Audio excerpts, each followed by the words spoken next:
All right, gals and guys, we are back, my fellow point missers. Yes, I'm still adjusting my microphone because out here, we don't know what we're doing.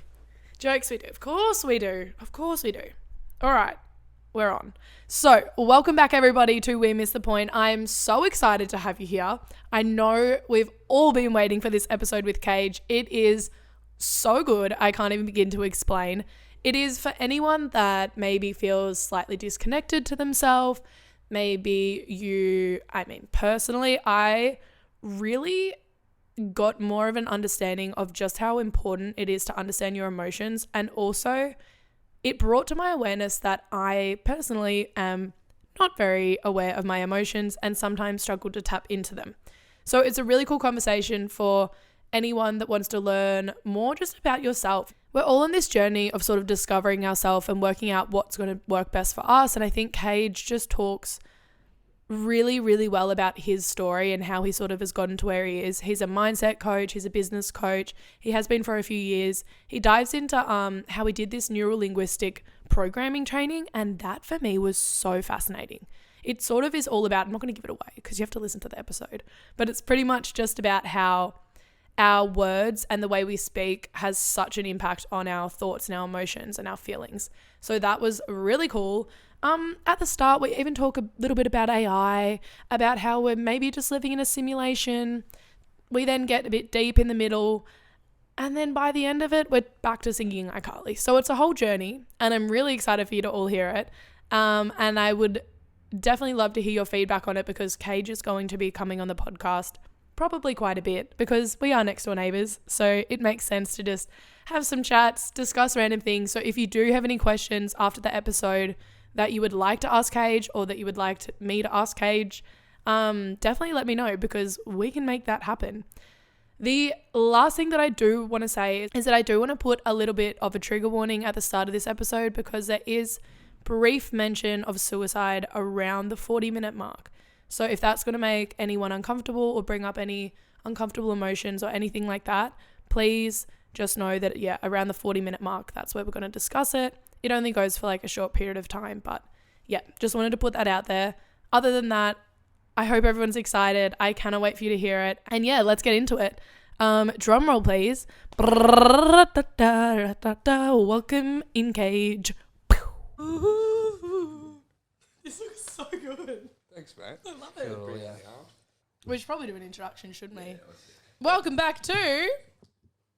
We missed the point. We missed the point. Bing! This is Kage. Hi guys, how's it going? Yeah, honestly, we're neighbours. Yeah, so we met down by that shop. That shop.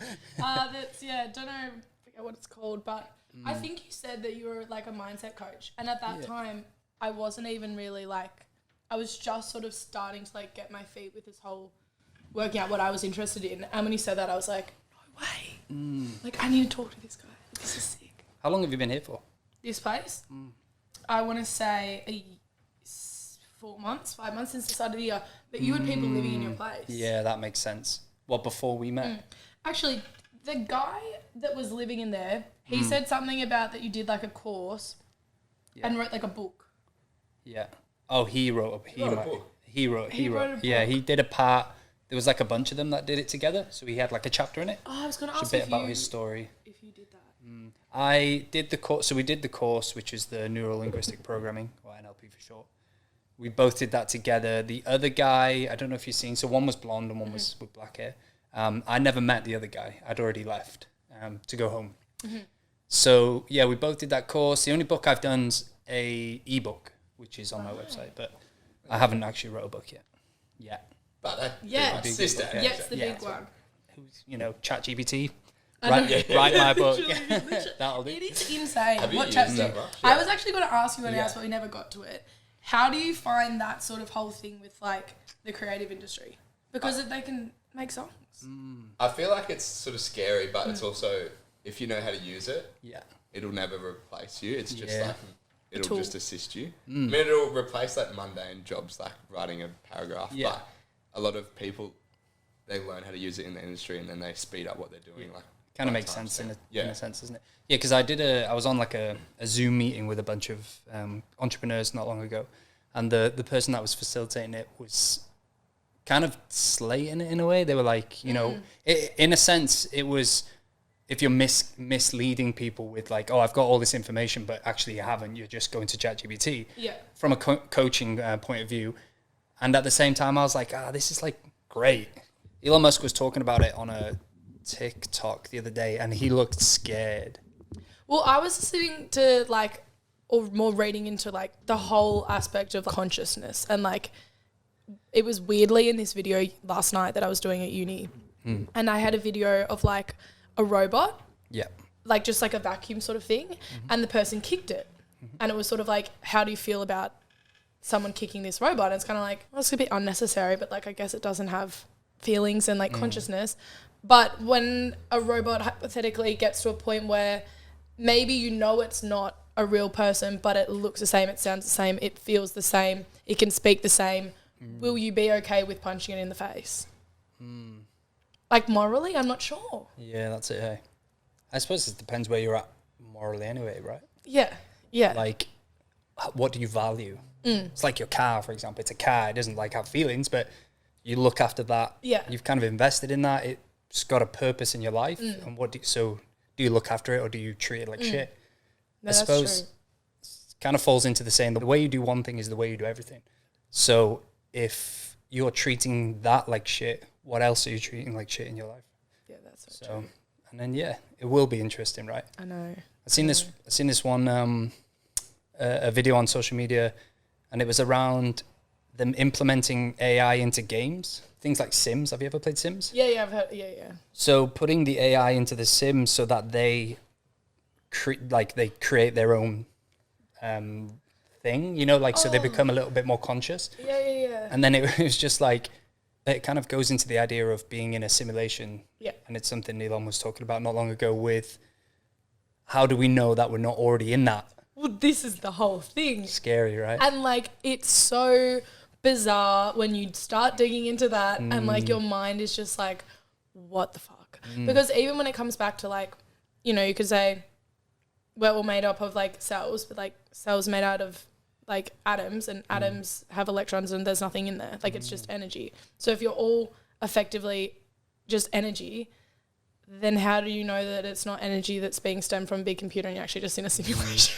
Yeah, that's it. Hey, I even seen, you know, like when you push your console on, and then that's like, it's the Big Bang. Like this guy was like, it's like on the same, like, boop. Didn't they have any Jumanji in one of the Jumanjis? Did they? I've never seen the remake. Yeah. Did you watch that? I think it was like in the original one. They like got this old. Right. My friends like that. Yeah, they got this old sort of like game set almost, and they pressed like on or whatever they did, and then they ended up in Jumanji. Is that number 2? You've seen number 1. Have you seen number 1? I don't know how old you guys are. 21. Yeah. Going on 50. 21. Are you 21 as well? Yeah, that's a good guess. How old are you? 28. Yeah. Yeah, cool. I don't know why I thought you were older. Yeah, it's because of the beard. I'm due a shave, so I had to grow it for set. Like one of my, so it's going in and out of with the background and the acting stuff. Okay, I kind of want to get into like your whole story because I feel like I literally know nothing realistically about you. Well, we never really spoke. Hey? I know. This time I'm excited. Did you always think you were going to get into that sort of mindset, coaching, or like realm? No. Growing up, always it's quite interesting actually because growing up, I've always wanted to help people, and I always go out of my way, which has probably got me in trouble more than not, often than not. Yeah. And I think one of the biggest things is being a people pleaser, which is probably stemmed from some form of, I want to say maybe trauma. Yeah. Could link into being the middle child, one of 5, growing up. Yeah, so there's a lot of factors in there, but yeah, definitely always wanted to help people. And then where it started for me was going through a bad breakup. That was the start, or the thing that really pushed me to starting this self-development journey, right? Yeah. So I was in the UK at the time, had a friend here already in Australia who was going through a breakup. We both were going through a breakup at the same time. He'd been here for a year, and it was during COVID. So we had that.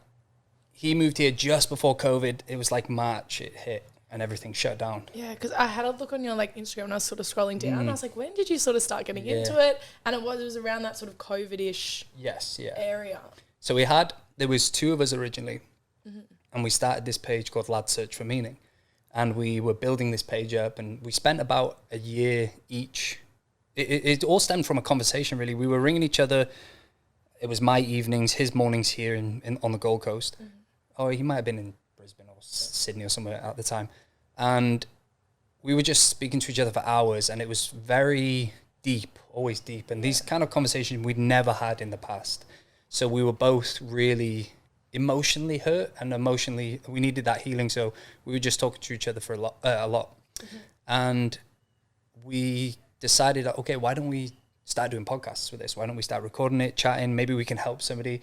And literally from that moment, he started to dive into it. I started to dive into it. We started to send each other books, and we were reading, and it just got more interesting. And the focus was so external. We're like, I just want to help people.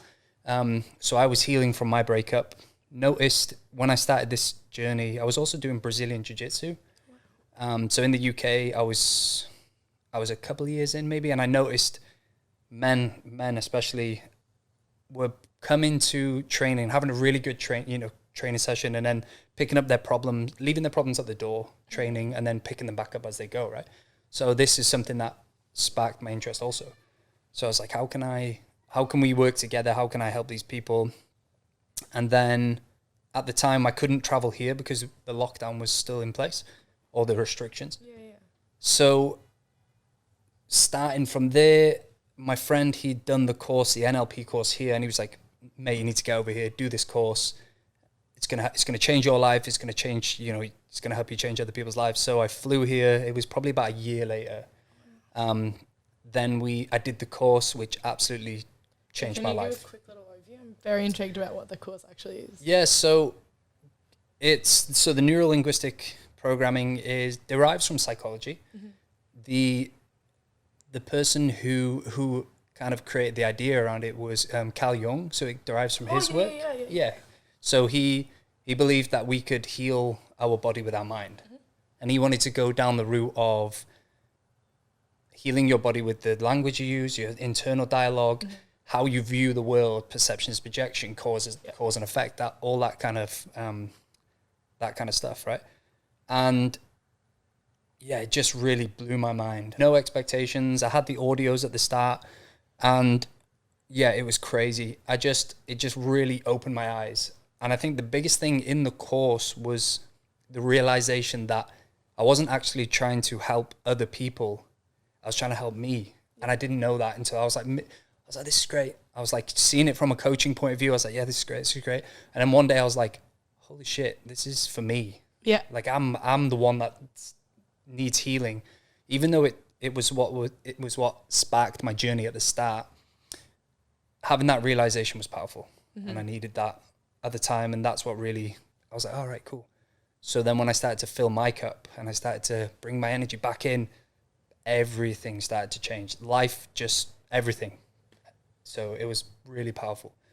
Then we did 2 weeks after that, we did Master Prac. So the first course was like a week or like 7-8 days, plus all the hours of audio, the pre-work kind of stuff. Then we had Master Prac, so there was even more studying to do before. Went into that, I was like nearly 2 weeks or something in room, and some of the days were like 14 hours. So they were really long days. One day we were there, so they started at 9 every day, and we didn't know when it was going to finish. It was just like 9, 10, 11, 12 o'clock at night. And you're just getting told like information about how to, not coach, but you're learning how to teach people this, or are you more just learning for yourself? Like, is it to be a coach, coach and mentor, yeah. So the realization was I was learning to be a coach, but I realized like I was doing it to help myself, if that makes sense. So I was hurting and needed healing. Yeah. But what I'd done is suppress, and this is what I discovered in Master Prac, which completely ruined me in a good way, right? spent a whole lot of time suppressing my emotions from a child, right? Yeah. So, and it stemmed from, I was never diagnosed, and I feel like a lot of people claim to have ADHD, for example, right? Yeah. And I was never diagnosed. My parents, there was always suspicion all through my life. I grew up in a small Welsh community of like 3,000 people. My high school was like 300 people. Mm-hmm. So if you had ADHD, which was a label, you were kind of an outcast, right? Yeah. So my parents just kind of bottled it. I was told my whole life, oh, you must have ADHD, you must have ADHD. And so then you start to suppress, like when you do something and then somebody goes, that's weird, why are you doing that? You're like, oh, okay. So then you stop doing that for years. And something I learned in the room was I was actually really numb and I didn't even know. I was like thinking how things felt instead of feeling how things felt. So the whole time I'd be like, oh yeah, this is how it feels to be upset. Mm-hmm. But then I'd never be upset. Like I didn't cry for like, I don't know, 11 years. So you're literally like fucking wigging me out because I'm the exact same. Wow, hey. Well, we were talking about ADHD before. Yeah. Because like I just found out that I had it as well. Mm. And it's interesting you say that because I feel like I probably don't actually feel what the actual emotion is. Mm. It's interesting, right? How did you sort of like, what do you think made that shift? Becoming aware was huge. So I had spent a long time burying these emotions. Yeah, and just it was so interesting. There's a lot of other factors involved with. It goes pretty deep with my relationship with my parents. Yeah, yeah. I had a stepdad who I remember my whole life, and just burying. It's just so interesting. Even your friends, you know, if you do something that's a little bit too energetic and they're like, oh, that's a bit weird. Or sensitive. That was the word that my friends used to use. Like, oh, you're sensitive. And I'd be like, oh, okay, maybe I shouldn't be sensitive. Yeah. And in the room, it was awful, right? What happened? Awful for me, great for everybody else, right? So I kept telling myself the story that I'm terrible at remembering names, right? This is interesting, okay? So always like, oh, I'm terrible at remembering names. Yeah. So for me, I was always so fixated on going to tell you my name that when you told me yours, I was like, oh, shit, I don't remember yours, but I've told you mine. So, and they picked up on this in the room. I was on my course with 70 other people. And so I was really like, I was a bit of a leak in the container because I was stressing about finances and I was just like, I was actually going through another breakup with the girl that I had left to come here. So this was like a kind of finite relationship. So I was in the room stressing about all that. And the person that was facilitating it, she clocked onto this, pulled me up on stage. And that's where I got crushed. But it was so great. I needed it so bad, right? She was like, name these people. Oh. And I was like, oh, I'm terrible at remembering names. I said that straight away. Yeah. She was like, well, that's a story you keep telling yourself. And you keep reinstating the idea that I'm bad at this, right? So anyway, she was like, go on, say the names. Who's that? And I was like, I can't remember. Okay, who's that? And then I'd be, okay, cool. I remember your name. 3 of them in the front were my friends. So I was like, yeah, that's him. Yeah. One of them I'd got quite close to in the course. So I remembered her name. Get this right. One of them was my client, like jiu-jitsu client, right? Oh. And she was all like, oh, he's going to remember my name. And I was like, I'm so sorry. I don't remember your name. And she'd been a client for a couple of weeks, but again, because I didn't acknowledge it. Yeah. But it was all to do with bottling up, and it was all tied into these emotions anyway. Going off a bit. I love this. And good. They realized, that's when they realized, so they can, with neurolinguistic programming, you can read the eye patterns. So where you look with your eyes is where you access your brain, right? So what they were doing, they were testing me, they were asking me questions, and when you look to your left, it's like, it's your memory. So your thinking is down to the left, then it's remembering audio, then it's remembering a picture. So that's all on the left is kind of your memory. And then things that you make up, like visual construct, audio construct, and feelings, they're all on the made up side, right? Which is your right side. Yeah. If you're left-handed, it could be the other way around. But you can be left-handed and it be normal. Yeah. So what they were doing, they were testing me, and I kept looking to my left. And they were like, are you left or right-handed? And I said, well, I'm right-handed. They're like, oh, that's interesting, because that's when they realized I was thinking how things felt instead of feeling how things felt. And I'd been doing this for years and years and years. So I'd be watching things wouldn't scare me. I wouldn't be like upset about things. I had no reference to like death, so I wasn't kind of upset when they were talking about, they got me to imagine, it's quite deep. They got me to imagine my future wife giving birth, like a stillbirth. And I was like picturing it, but I couldn't, like, didn't make me upset. And there was people crying in the room, and I was like, holy fuck, I'm a monster. Yeah. Like, I was like, why am I not upset about this? I feel like upset, like it gets me now. Yeah. Which is interesting. So in the room, they saw, it was like the next day, there was another girl, she was my projection, right? I was like, wow, this woman is identical to me, suppressed her emotions, quite a poor, rough upbringing. I was like, wow, this woman's me. And then she was going through her breakthrough, as they call it. And then she was crying, like first time she's cried in a long time. And I was like, oh my gosh. And I just burst out crying. And that's the first time I've cried in a very, very long time, right? And then I was feeling again, right? So after that, now, like, it's quite funny because I cried today, right? Watching Lewis Capaldi's new video. I love Lewis Capaldi. He's so great. He's my favorite. He's so good, hey? Oh. And I was watching his new video, and I was just sat at the sofa, and halfway through, I was just like, whew, and I was like, oh my gosh, I've never cried like watching something in my life. Though. So having that breakthrough in Prague, another thing I used to do was hug people. Like I hug people a lot, but never hug them for me. I would hug them for them.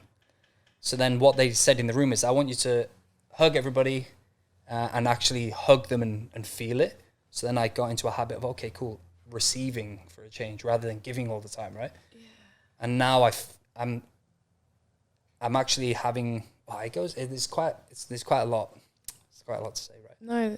But actually starting to feel things. Like when I'm hugging somebody, I feel it. When I see something sad, I feel it. When love was a big thing for me for a long time, like I have no reference for love. I don't know what love feels like from my parents. I don't know what love feels like from somebody I'm with. The only reference I have is through sadness. So like a breakup. Yep. I'm like, oh, I must have left that person because now it hurts. Interesting. So that for a very long time, right up until I went to watch Ziggy Albert's a couple of weeks ago in Byron. And I was stood there and I was with these really great people that, do you know the Cool to Be Conscious group? Yeah. So it was like a group of them. I'm really good friends with one of the girls. And I was like, Ziggy is stealing my soul. And I was watching this guy live and I was like, holy shit. I felt like a huge sense of love. And I was like, fuck. And I was just, boom, I was in Australia. Like that's when I landed mentally. Oh my God. That's wild, right? But I've been here a whole year, never had that. Wanted to go home, went home. I was like, oh, okay. Came back here. And I don't know what it was. It was like the music, the group I was with, and like all combined. Yeah. And then after that, literally I've been like driving around like, wow, Australia is really nice. Wild, right? It's so crazy that you say, okay, have you read this book? I have not. So I went to a dinner a few weeks ago now, probably 2 months ago. And it was with these people and they were like, yeah. And they were pretty successful people, like in their own area. And one of them, he was probably like, I don't know, middle-aged, very successful, this particular guy. And I said something to them because they were all sort of talking. I was like, how do you guys speak with such confidence? And he looked at me and he's like, because I'm speaking from my heart and not in my head. And then he was like, I'm going to do a test on you. And so I'm sitting at this dinner. I know no one. And so I've got one guy here, and then two others. And they said, just like sit back. And they were doing the eyes thing. So they asked me a question and they were like, I'm going to ask you to think of the colours of the wall when you were first, I don't know, in your first bedroom. And I like stopped and I like looked to the left and I was sort of thinking, I was like, yeah, it was white. And then they'd be like, okay, like what was the name of your first dog? And I was like Coco, whatever. And then he said to me, he's like, you're constantly thinking about what you're going to say before you say it. And it kind of like when you were saying that, it just like clicked in my head. And what they said to try and be aware of is like the polarity between like who you sort of internally are versus the person that you're actually showing the world. And I found it so difficult to wrap my head around it, and I couldn't understand how I get then out of my head back into feeling. And like hearing you say that like you made that switch, I'm like, that's like, I still don't think I've had that feeling and that shift. I'll tell you what, one of the craziest things, probably, it's quite normal now, but at the start for me doing all this, right, this kind of like self-development, spiritual journey, the NLP stuff, is realizing that we're all projections of each other. We're all a version of each other. Whether you don't like somebody or love somebody, they are you either way, right? Yeah. And I've discovered like every client I've had, every person I've met, like this is why we sound so similar, right? I bet if we spoke, you'd be like, I know. Wow, we're so similar. Because we draw that, we pull those people into our lives, especially when they're meant to be. Yeah. Like, it's like, cool, I'm ready for you. Because the universe is, that's my kind of go-to, right? So the universe is like, hey, this is this person. And it's very interesting. So for me as a coach, why that's so great and powerful is because every new client I get, I'm like, okay, cool, how's this person me? Like, what's the answer? What's the answer for me? And if it's something, it's either a past projection or even a current projection. I'm like, wow, I'm actually going through this right now. And then I'm like, cool, how do I help myself? And this can help this person. Oh, so it's almost like the people that are coming to you for coaching are almost just like parts of yourself that you need to work on. Yes. Or have worked on. Yeah. So it could be a current projection or a past projection. And that it kind of falls into that, or it does fall into the perception as projection. Everything you see and everyone that's in your life, all the events, is a projection of how you're feeling on the inside. Yeah. And it's interesting you were mentioning about you're looking to your left side and kind of speaking from your head rather than your heart or your stomach or heart, whatever, is because you're thinking about what to say through the programming that you've been conditioned from when you were a child, through your whole life. Yeah. Like, oh, you shouldn't say that. Yeah. And you're like, oh, well, actually, this is my natural, this is what I want to say. And it's acting on that urge that, and if you're not doing any harm or, and it falls into that being suppressed your whole life, right? Yeah, and well, even in the ADHD thing, it is that constant like talk less, be less, and you kind of just like morph into this person that just tries to fit in. You're not really thinking in the exact same way, and so you almost like create this like other mask of like another person, and I think that's then why, as I just look up, I'm like thinking about what I'm saying, but it's a whole journey. Like, it's just getting to that point that eventually you are like aware of it, and then you can start to like pick up on it. Yeah, and realizing that that's what I love about being here, especially on the Gold Coast, is that it's the norm in a sense. Like, I swear every person I meet is either ADHD, autistic, or something, right? Yeah. It's great because I'm like, oh, I feel like I can be myself. Yeah. Whereas at home, and it's nothing on the people.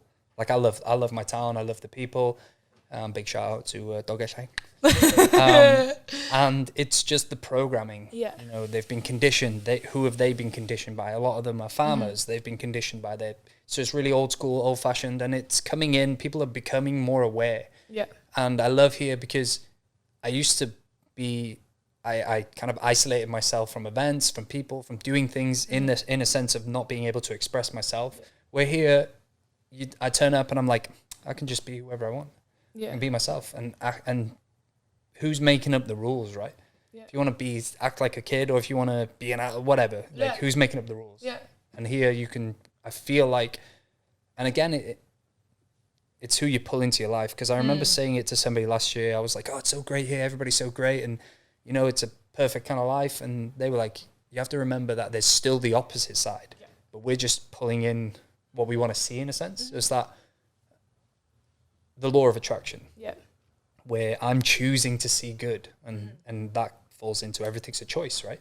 You get to choose how you feel, what you see. Which is a whole nother kind of NLP concept. I reckon you'll probably, if they talked about it in this book, and it was sort of the idea that, like, realistically, if we're all made up of atoms, when they actually looked at, like, the little protons, like, and they had the scientists, they'd only pop up where the scientist or the observer was looking. Like, until then, it was just endless possibilities of where it could be, which kind of then comes back to the idea of, like, normal everyday life. It's like, there are realistically endless possibilities. It just depends, like, what you focus on, because the things that we're made up of literally don't exist until you pay attention. Yeah, that's crazy, isn't like, it's so bizarre. Yeah, it's wild. You should read that like book. Such a rabbit hole. That book is like... I've got a friend who always sends me, she's more on the spiritual realm of things. She sends me some stuff. She says, hey, listen to this podcast. And I'm listening to it. I'm like, holy fuck, this in my head. and I'm like working it out. And I'm like, oh, it's just too much sometimes. Yeah.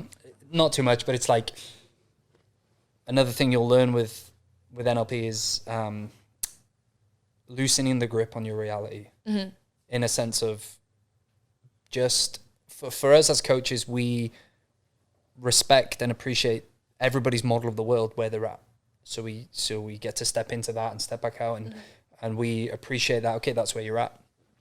And that's something I've done naturally my whole life. It was very easy for me to go, oh, okay, cool. That's where I can appreciate that and I can step into that. And also it's like, I never went to church growing up and I made friends with some people here who go to church all the time. Yeah. And I wanted to get closer to them. And one day they said, oh, why don't you come to church on Sunday? I was like, yeah, cool. Yeah. I'll come then, because I wanted to check out their model of the world, how they see everything and so on. And it was great. I was able to sit in there and go, oh, yeah, cool. This is an environment I've never been in before, and I can appreciate everybody's values and their beliefs, and it was great. And it really opened my eyes up again. Like, I would do that in any environment, which is kind of one of my missions in life, is to just experience. Yep. Like, go to different countries a year at a time or 6 months and just kind of really appreciate and get an idea of their model of the world. No, 100%. And I think that just comes down to, like, an openness. And I think that for me is something that, like, I hold or I value very highly is just being open to whether it's a new perspective or new people or new ways of thinking. Because like, everyone's had different experiences. Everyone's got a different perspective. Yeah. And the more you are open to, like, hearing other people's perspectives, like, you learn from them, you know? Definitely, yeah. It's been huge. That's been a huge shift for me also. I like the word huge a lot. I've had a lot of huge shifts here. That's fine. So being aware of other people's model of the worlds and the fact that we are all different and we have all had such individual experiences. Even they've done experiments on, like, twins and the two twins, and it only takes, say for example, they lived the same life, and it only takes that one thing, just one thing, like somebody might have passing comment, oh, you're useless. Yeah. That's it. Completely changed the trajectory of their life, right? Yeah. The other one's over here, one's a drug addict and one's really successful from that one thing. It's insane. Which is kind of falls into it's important to be careful of the language you use around anybody, really. And also, if somebody is being negative towards you, then it's a them thing. You know, they're projecting their unresolved material onto you, and if it's negativity, then you get to, for me, I get to view it different now and be like, okay, cool, that's where you're at. And it takes practice, and you learn, like, cool, how am I processing this? Am I in danger? No, not really. Are they insulting me? Yeah, probably. But is it a reflection of them? Yeah, cool. Yeah. That's interesting that you're projecting that onto me. It's so funny because me and my housemate, we don't bicker, but we have, like, moments. Yeah. Just because we've literally grew up together, went to school together, we're on the same bus going to school, even though we didn't even, like, acknowledge each other. I love that though. Like. Yeah. And then now we live with each other and it's wild. And we're so similar. And we'll kind of, like, have a little argument or bicker kind of thing. Yeah.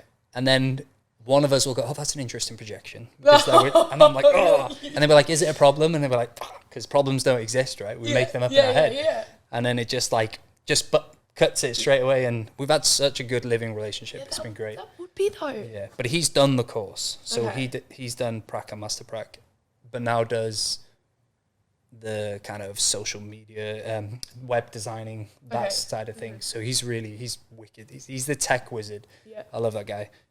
Because I'll be like, hey, how'd you do this? And he's just like, that's so good. Yeah. Like, we will need to catch up because I'm tech incompetent. Yeah. So I need some help with Yeah, that. he's great. He's really great. Yeah. He'd be interesting to get in touch with. But we'll have to definitely do something here. Yeah. What about like back home? Like, is the person that sort of, you know, the Kage that was back there, maybe before you sort of started on that journey, are you still close with those people back home, or like? Yeah, at the start it was tough. Definitely lost a lot of friends. Kind of slowly regained. But there was so many people that backed me as well. Coming from a small town where this is all foreign language, right? It's like, what do you mean cause and effect? Yeah. What do you mean? Yeah. So on and so on. So doing it in a subtle way where you can kind of, if you want them in your life, you know, still have them there and just connect with them. I'm still the same guy in a sense, just with more things on my belt, you know, more tools. I'm like, I really want my old friends to come to me and be like, hey, I want some help with this. And me be like, yes, this is my chance. Like, and also I had some friends where I was like really excited. I was like, oh, I know all this stuff. And they're still in, maybe some of them fucking hate their lives, right? And they're miserable, but they don't say it. They're stuck in a dead end job. And I'm there like, oh yeah, life's great. Just go and do what you want. And then they're just like, fuck, it's not that easy, but it is. Just go and do it, right? Yeah. And it's easy for me saying that on this side. And I do know it was hard for me to kind of have the line in the sand where I was like, right, it's now or never. Yeah. Is the mindset I had at the time, right? And I was like, right, cool, I'm going to do it because this is what I want to do. What's the worst case scenario? I'll just come back. And I know some of my friends have got like girlfriends, kids, they're married. So I would never push it on them, but always offer them that support because I have a curse of loving everybody, and I don't want to like, it probably falls back into that people pleasing and just wanting to be friends with everybody. And when somebody goes, I'm like, fuck. But yeah, sometimes you got a good metaphor I use is people come into your life when they're supposed to. And it's kind of like a rocket. When a rocket goes up into space, right, it has these jets on the side. So these jets allow you to go up to a certain altitude and then they drop off. And then you carry on, right? Yeah. And that's like people in your life. They come in and they're just there for that little bit, of that journey where you're at. So, and it doesn't mean they're like forgotten. And I'm very like, you could pick the phone up and be like, hey, how's it going? So yeah, of course. I do definitely make a conscious effort to reach out to them. Yeah. Like, hey, how's things? How's your wife? How's your kids? So on. Yeah. So it's been an interesting year. Hey. I think, and as well, like the hardest part of that can be that you can like see not how easy it is to sort of like switch your mindset, but when you see how powerful like learning about all of this stuff is, it's like painful to not just be like, I mean, you can never force it on someone. Like you've got to get there on your own, but it's just like. Yeah. And it's the same with, have you got brothers and sisters? Yeah. So it's the same, it's just, I don't know what the name of it is. There's probably a name for it. It's when you try and give your brother advice and your brother's looking up at you going, oh, you know, like you're my brother. Kind of what do you know? Even though you're older, they don't want to hear it. Yeah. But if somebody else came in from the outside and they were like, hey, you should do this. It's the exact same idea. He'd be like, yeah, that's a great idea. And you're like, what the fuck? I told you that idea. Yeah. And I feel like that's the same with my friends. Like you're trying to help them, give them all this advice and they're just like, yeah, but they're not taking it in, and then somebody else comes in and says it and you're like, which is great. I still want them to be there. Yeah, exactly. So it's I don't know what that is. I don't know what I don't know the term for it. Ego or something. I don't know. I don't know what that is. It's like my friends have known me my whole life, so they know this version of me, this kid that jokes about and does this and does that. So when they see this adult version of me, this integrated being as such, it's like, oh, this is a bit foreign. Like, who are you? Well, it's uncomfortable. It's like, I don't know this new person. Yeah. And so like it can almost be like not strange, but it's like, you know, what do you know? Like that's it. Hey? Just go back to your own like what you used to be like. Yeah. Because some people I've got some friends who are, they're just like, yeah, I love it. I love what you're doing. Yeah. Like, tell me more. Yeah. But then some of the closest friends are just like, we don't want to hear that. We just want you. Like, we want that. Yeah, like you say, isn't it? But it's like you say, when you can see where they're potentially going wrong, or even like I haven't got it all figured out. Yeah, of course. By far, right? Oh, of course. And it's only passing on that knowledge, isn't it? Hey, I learned this. Would you like to learn this? It might help you where you're at, But if they're just like, nah, kind of at the effect, or just like, fuck, life's happening to me. Yeah, well, kind of that's what we were talking about before with Anna. It's that like life should be lived. It was something like life should be lived, or life should be created, not lived by default. Yeah. A better way of saying that. But it's kind of like, you know, if you ask, you probably ask half the people that you walk past, what are you up to today? And it might be like, oh yeah, I've got work, just gonna go down the street, see what happens later. And it's like, you're then 100% just being affected by your environment. Like, you're not really choosing anything. It's just going to depend on what sort of happens around you. But once you're aware that, like, you can sort of, like, make the choice and be like, I want to do this, or I'm going to do this, even if it's the tiniest little step, then you're creating that life. It's so powerful. And that's, I feel like, one of the things I'm trying to push is being aware. Just being aware that these things exist and there is more outside your box. Yeah. I'm guilty for it. I was always curious growing up as a kid. I was like, oh, why is there clouds in the sky? Why is the trees green?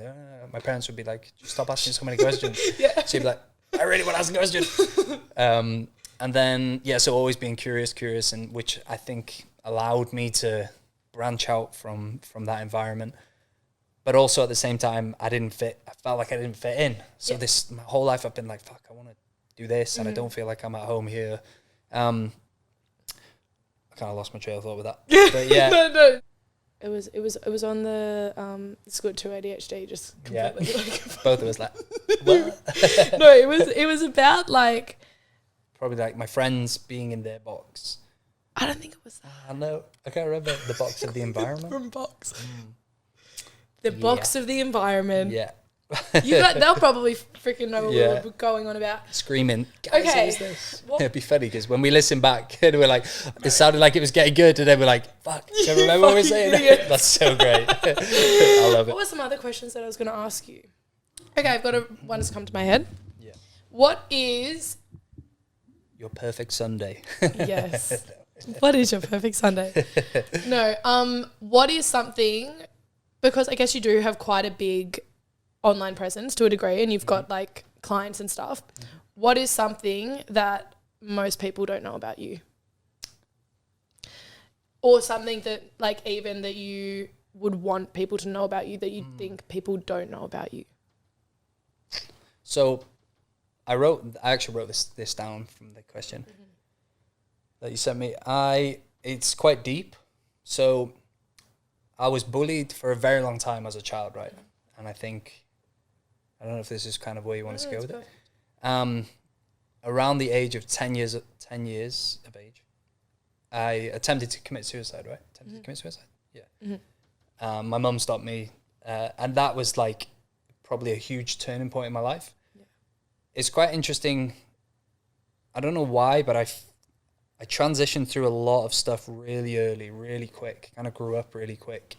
And yeah, you know, like I had those struggles. I was burying my emotions. I was bullied for a very long time.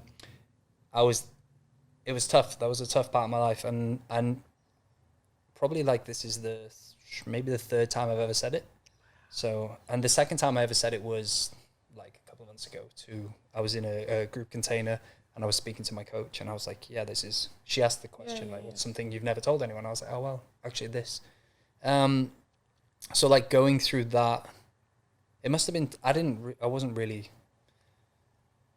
aware of maybe how this was impacting my parents or my brothers and sisters. I don't think they knew at the time. I don't even think they know now, right? My mom knew, and I don't know if my dad knew, I'm not too sure. So yeah, like having that struggle at a young age was tough, really tough. Yeah. Especially in that developing stage. So maybe that's where I had to grow up quite quick. So that's something. So having that struggle it's probably been important. 100%, and even like a big thing that I've been looking into is shame. And I feel like there would be so much. I mean, I could only assume sort of shame around that, potentially. Yeah. Oh man, it was really like definitely a part of my life which I buried. Yeah. And probably even now haven't really revisited. I'm at peace with it. Actually, it's quite funny because I had my first fight like a couple of years after, and when I had that fight in school with one of the guys who was bullying, there was like three brothers. There was like one in each year or something like that, and getting bullied on the way home in school, so on and so on.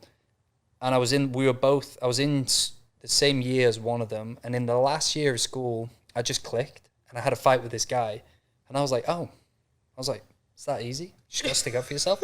And at the time, I was this like emo kind of style, you know, like really long hair, and like wouldn't let my dad shave it. I was like refusing, kind of covering my face all the time.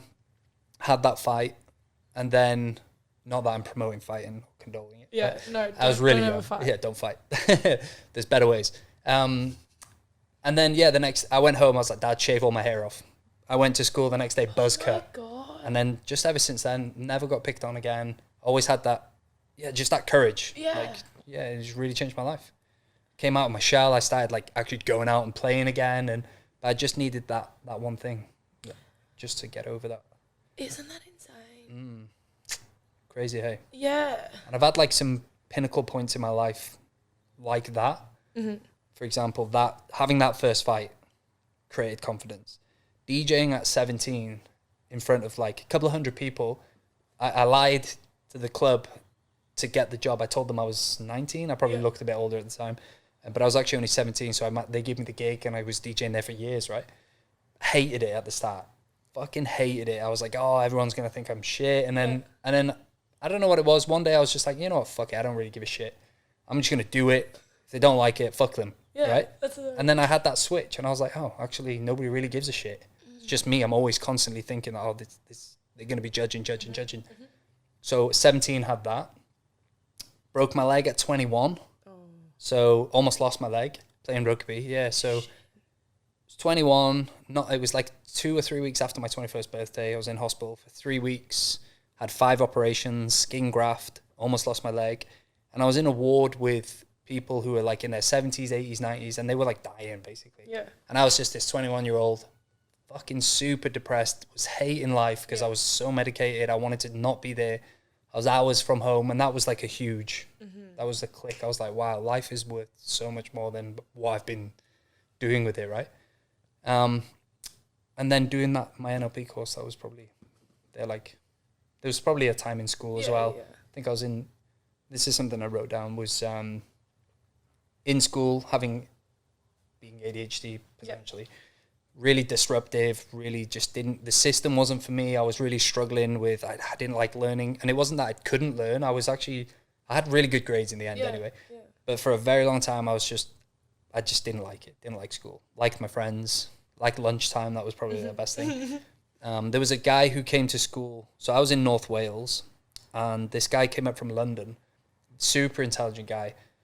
We became really good friends because he used to rap, or used to like write his own rap music, and he was English. So I'm Welsh speaking, but I'm first language English.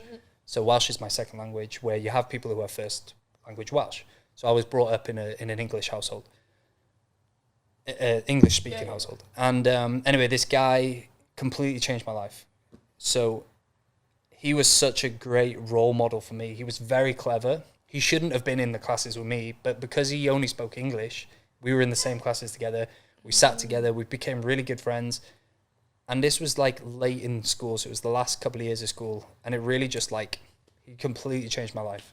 I was beatboxing at the time. Oh my God, you've done it all. You're beatboxing, honestly, life coach. If I told you like everything I did, you'd probably think I'm bullshitting. No, but that's the thing. But I think that's ADHD though, right? Yeah. You always have to do something God, we get it. But we're about to be ADHD and forget what you were saying. So sorry. The point of that was... so... beatboxing. Yeah, beatbox. So we became really good friends. That changed my life. And they were just like 4 of probably the huge shifts in my life. But definitely the last biggest one was doing the course last year. Yeah. Just realizing like, fuck, there's just so much more to life. Just open your eyes, just see things. We're so like stuck in our phones, and oh, absolutely. People get so depressed with what they see on social media. Like I was guilty, and I was a victim of this, body shaming myself. Like, oh, look, all these people, they're so shredded, and even though they're fucking all on gear, and they're fake as shit, right? I didn't know that. We didn't know that when we first had Instagram. Yeah, right? yeah. So spent a lot of time like not enjoying my body and like so on and so on. So, do you find that when you're doing all of this like coaching and stuff and you're working towards different things, do you ever get lost in sort of the end goal of sort of life, which is just sort of like to live a happy life or to be fulfilled or to do the things you enjoy? Like, do you ever find yourself getting caught up in sort of like, not the hustle, but like that sort of side of things? So for me... Does that make sense? Yeah. For me, currently, I'm involved and I'm deep in it. Mm-hmm. So I'm really selfish in a sense where I'm doing things that I need to do for me in my future, and helping people is a part of that, right? Yeah. So, and if it's not in that, I'm kind of just like pushing it to the side or just get rid of it, whether that's people, events. Like I don't drink, I don't smoke, I go to the gym, I'm working on my coaching. Everything I'm doing now is honestly for whoever my future wife and children are. Like that's why I'm doing it now. And that this is my current purpose for that. And I think I've been very family oriented growing up, and I haven't had that for a very long time. And I know what I want in the future. Spent a lot of time pissing about in and out of relationships. So now I'm really like working really hard on focusing on what's important and what's in alignment with my goal. And that goal is, I suppose, the biggest value I have is love. Yeah, I love that. And is also one of the things I've not experienced in a sense. Yeah. So, well, I have, but referenced it. I know what you mean. Sadness, so. Yeah. So it's funny that my end goal is love, potentially because I never had that from a young age. Yeah, I mean, I also think like love is realistically the end goal of anything, whether it's, you know, love for yourself, love for your family, love for a future partner and a child, like love for life. Yes. Like I love it. I think that's where I was going, in the sense of like, you know, social media will make you feel like, not make you feel like, but you feel I've got to do more, you know, I've got to push more in this, work harder, do that and that. But it's like, if that's not aligning with that end goal of finding that partner or of that love, then what's the point? You're missing the point. You're missing the point. You're missing That's the it. point. Hey, you're missing the point. That's great. And it took me a lot of experience, life experience, to realize letting go of materialistic things, letting go of the people who are actually not in alignment with that goal or in alignment with what I'm doing. And am I just going out and drinking and doing drugs because everybody else is doing it? Am I just smoking because they're doing it? Like, go and do your own thing. And the people will come into your life. Like I promise that if you just focus on you, start healing yourself, fill your own cup, the people will heal around you and change around you. And you will literally, the universe will go, hey, you're ready for this. This is for you. This person's for you. Yeah. Marry this person. Or like, this person's going to help you where you're at now. Literally. And may it only just be for that time. And having that love and that kind of image. There was some like full moon thing quite recently. Yeah. My friend was like, I was telling my friend, hey, I was laying on my bed the other night and I was like just about to fall asleep, and I began to dream, but I hadn't fallen asleep, and I started to dream about what I wanted in the future, and I started to visualize me in my future home. I was bold at the time, bold with glasses, and I had my wife there, and we were older, so I don't know if like maybe we'd had children or not. I'm not sure. And it was so vivid. Never had an experience like that. And I was explaining this to her, and she was like, "Oh yeah, the moon was this, and so that's why you had this experience." And I was like, "Wow, that's crazy." Oh my goodness! So I had that visualization. So, and it ties in with that love. So, creating that future. That's my mission. And what did I write? I wrote on my board, creating my world of love by showing up as love. Yeah. Does that make sense? Yeah, that's amazing. Yeah. So that's on my board. I love that. So as long as I show up as love, like I'll create that. Yeah. And hopefully project that. Yeah. Onto people. I mean, I would say I love that. Yeah, I love it. But I haven't been explained it in that way, and I think it's so true that like if the end goal isn't love. It's like, I mean, obviously everyone's going to be different, but that's such a nice way to put it. It's where you're at, isn't it? Like, some people might want money or fancy things, and it's just where they're at when they let go of that and realize. Yeah. Again, it's taken me the life experience to realize, oh, actually, because I had so many periods in my life where I'm like, what's the point? Like, I'm sat down like, I'm fucking doing all this. Like, what is the point? And it was me not looking forward, but looking back at old emotions. You were missing the point. I was missing the point. I was like, what's the point? And the point is love. And now I'm like, yeah, that's it. That's my mission. And I'm building that now. And I'm not rushing it. And I'm just allowing it to happen. Yeah. I have so much belief and trust in uncertainty and the universe. I'm just like, cool. If something bad happens, I'm just like, cool, this is meant to happen. 100%. But it's so empowering when you think like that. Well. Yeah. Because it's just like nothing can really kill your vibe. Honestly, it's such a great and it's not that I don't give a shit. No. I'm fucking hustling. Yeah. I'm doing it. Yeah. Getting after it. And if things don't go my way, I'm just like, cool, this wasn't meant to be. Yeah. Like if I'm driving up to a gig, like to do some filming, and I always think, well, if my car breaks down now, I'm not going to make the gig. And I'm just like, if it breaks down, it's meant to happen, and I'm not meant to go to that gig, right? That's how I think now. And I'm just like, oh, well, I'd be gutted, but I'm just like, fuck, can't be pissed off at that. So. Yeah, you fucking love Bruno who's coming. Like, we literally, I swear, all we talk about is like, oh, it just like hasn't happened yet. Or it's like, everything that happens is just like, so what does this mean? Yeah. Like, anything that happens, it's like, so what does that mean? But then I did, I don't know if it was a video or it was a podcast, but this chick was speaking. And she was like, you've got to make sure that, yes, okay, you can leave it up to the universe, but let's say there's a bus and you kind of see it coming in the distance and you just sort of go, oh, no, it's not my bus. It's like, you don't know that's not your bus. But if you run and you try to get there and you miss it, it's not your bus. Yeah. But you can't just sit back and be like, oh, yeah, if it's meant to be, it's meant to be. It's like, no, you still got to put in the effort. Yes. You got to take the action. Yeah. And then if it's meant to be, it'll work out. 100%. But if not, and it's like, it's not your bus. Yeah. 777. That's the bus that's always here. Oh, I right? know. That's interesting. Do you have a number? 555. See, I'm 888 or just 8. Just any 8. Yeah, 5. Number? Lucky number. No? Maybe you should get one. Maybe just unlucky. Ooh. Say one now. First number that comes to your head. We've got the same lucky number. Oh my God, you guys are like the same person. Get out of my house, you're still here. Yeah. So how bad do you want it? Yeah. It's like bad. Yeah. And I say that to people who give up. It's like, you didn't want it bad enough. Like, oh, I want to move across the world, but it's really hard. I've got to leave my job, and I want to do this, I want to do that. And it's like, you don't want it that bad. Otherwise, you'd fucking do it. Like, I had a really successful construction business. I was making shitloads of money. I had 3 vehicles. I had my house. Well, like, I was renting, but, you know, on my own, I was renting a whole house, right? And I was just one day, like, fucking gave it all up. Everything. Sold my vehicles, gave up my house. I sold everything I owned in that house. Literally, the guy that was moving in, I was like, you can buy it all off me for like $2,000.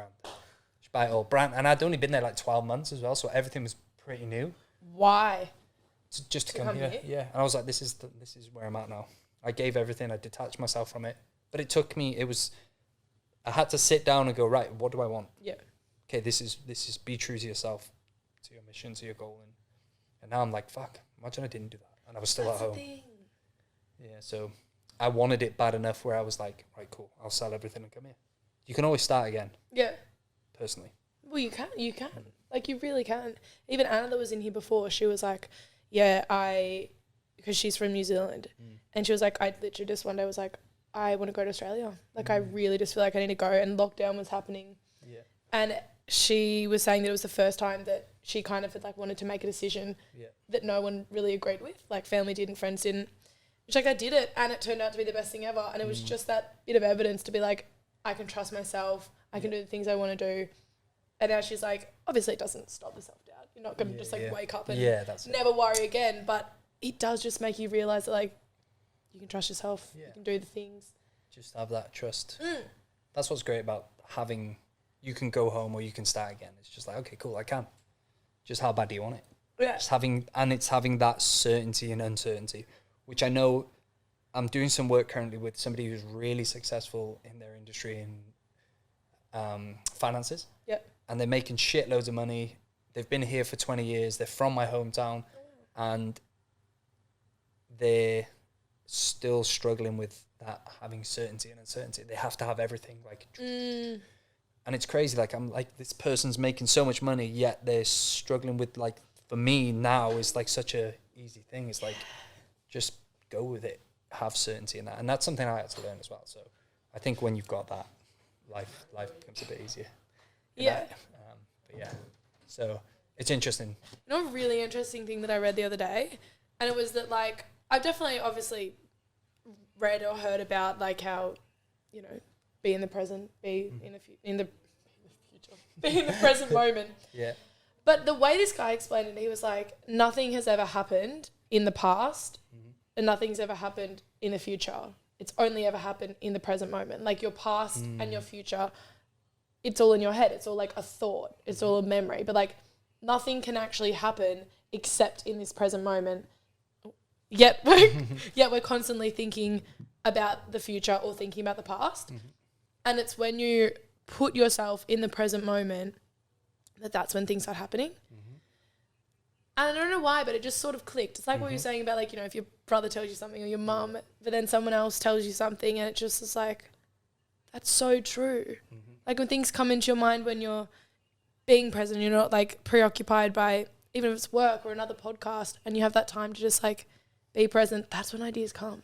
And you're like, oh my God. Wild, eh? I literally had that click only recently. Yeah. I went for a run. And I was running back, and I was just, like, chatting, did a quick reel. Then I came into my flat, my unit, and it just hit me. I was like, I get it. I just got it. Being in the now, being present, not worrying about the future, not worrying about the past. And I felt this moment of, I don't want to say euphoria, but I was just like, holy fuck, I am so present right now. I wasn't worrying about anything. I wasn't thinking about the future. I wasn't thinking about the past. And I was just in that moment. And like you said, like, I just felt this energy. And I was like, that makes so much sense. That's why it's important to be present and be in the now. And it was what I was just had that click. Yeah. And I was like, oh, same with energy. Everything's energy. I know. I had that only this year. And I just woke up one morning and I was doing my bed. I was like, oh, it's all energy. Like, the people you draw in's energy, money's energy. I was just like, the penny dropped. It fits in really well with the mindset and the NLP stuff. Yeah. Where you can heal your body with your thoughts, and it's all energy, and it's all your environment. And if you're perceiving shit and negative, then you're lowering your vibrating frequency. It ties in with all that. And if it's energy, for example, words, your words are energy, right? Yeah. So if you're using negative energy, which is lowering your vibrating frequency, which alters potentially your blood, because you're sending that information, then you're going to be ill, you're going to be run down, you're going to be tired, weak.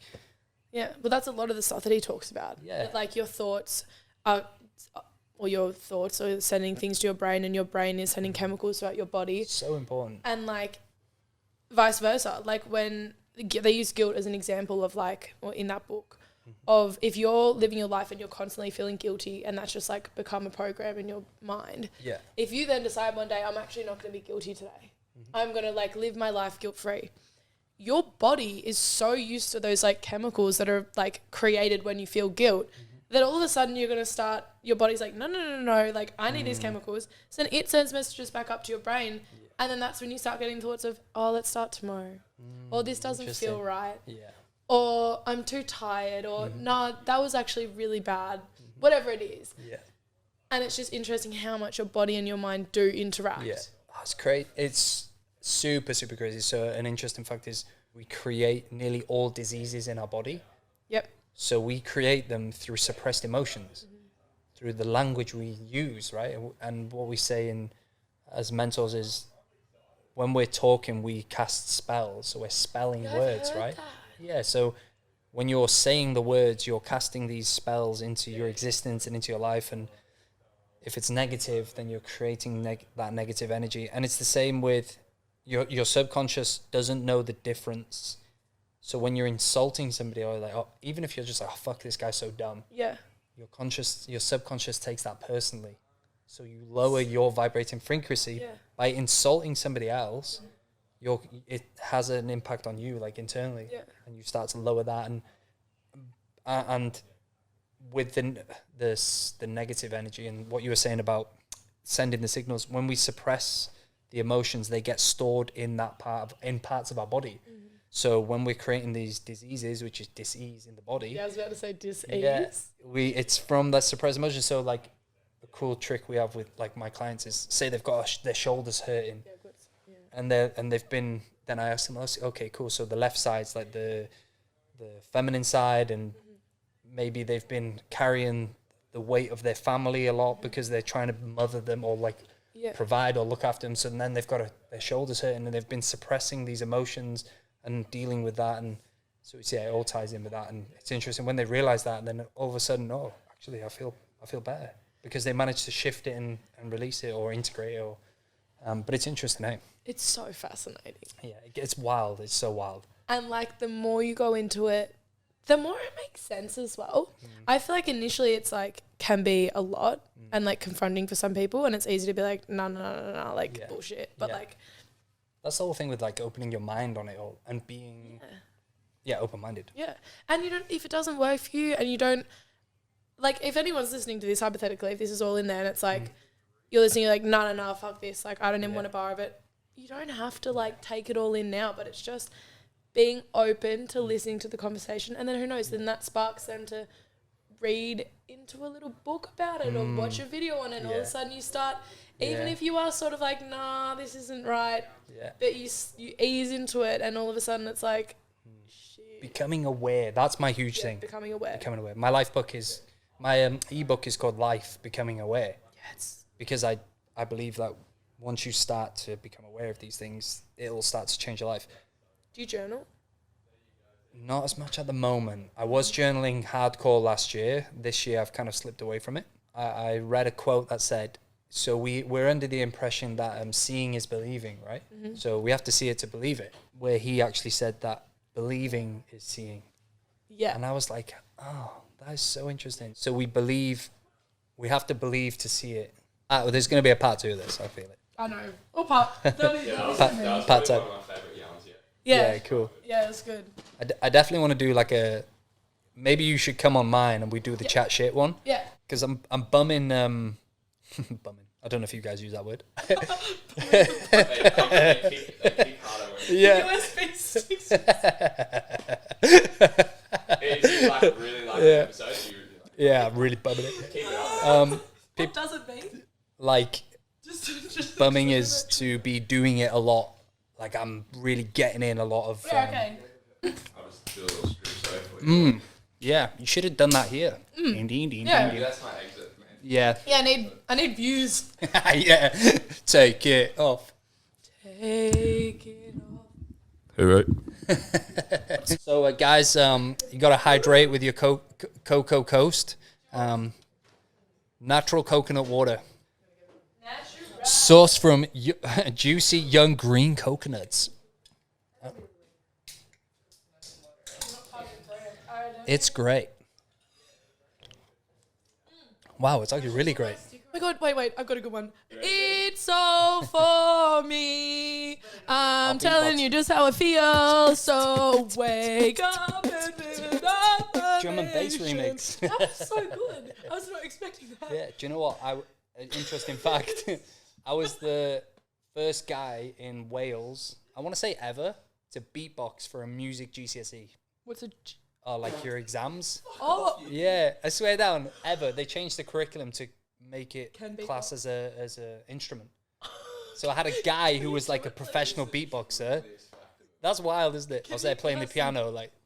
Really? Yeah. Oh, I'm very musical. DJing, producing music, guitar, singing. Okay, I know this isn't like we're sort of in between all podcasts, but I think this is still an interesting thing. Creativity. Yeah. Have you always like thought you were creative? I've known. Yeah, always. My whole life. Like art, music. Yeah. Always. That's why I think I enjoyed construction so much, because it was... Yeah. I could literally go to a client and they'd go, this is what I want. And I would create that exact... I would visualize it. create it, and then they'd be like, wow, that's exactly what I was thinking. See, that's so cool because I feel like growing up, that is sort of how I viewed creativity. I was like, anyone that's good at art or like drawing or music, like they're creative. Yeah. And so I grew up absolutely not thinking I had a creative bone in my body. Like it was like a running joke. Like mum and I would be like, oh, we're so uncreative. Like no creativity. Wow. Yeah. But only in the past, like literally probably a few months, did I sort of realize that like creativity is anything. It's just like ideas or whatever you want to like class as creativity. But I can tell you're really creative. Just by that video that I seen, I was like, wow, that's really creative. Yeah, but it's weird. Like I never would have thought there was a single bit of creativity in me. I wonder if it's because somebody may have said something probably at some point, like, hey, you're rubbish at that. Yeah, so then you're going, oh, I'm not I remember really vividly, which is funny because you obviously remember the things that have the most impact. And like I remember being in art class, like this would be in primary school, and like I can't remember the time that someone said something, but I would just copy what my friends would do because I was too scared to like do my own thing. And I remember at one point someone was like, oh, you just did the exact same thing. And I'd be like, yeah, but like, I was terrified to sort of do my own version of it. I just like literally mimic that. I can see these like freaking set beat. You know the Brighton beach boxes? Have you ever heard of them? It's like an Australian thing. People go to see it. It's terrible. Don't ever go. But like it's these beach boxes and they were just made with like matchsticks and stuff. But I just copied the exact same things that my friends did. And it was because I was so scared to like do something different because I wasn't creative. Yeah. And now look at you. Now I'm the most creative gal out there. Oh, Mrs. Face. How did you miss? Mayo on your eye, like, get him. All right. So good. Goodbye. Goodbye. We are being creative with this. Goodbye. I love it. Yeah, round of applause. See you later, guys. We'll do another one next week. Definitely not right now.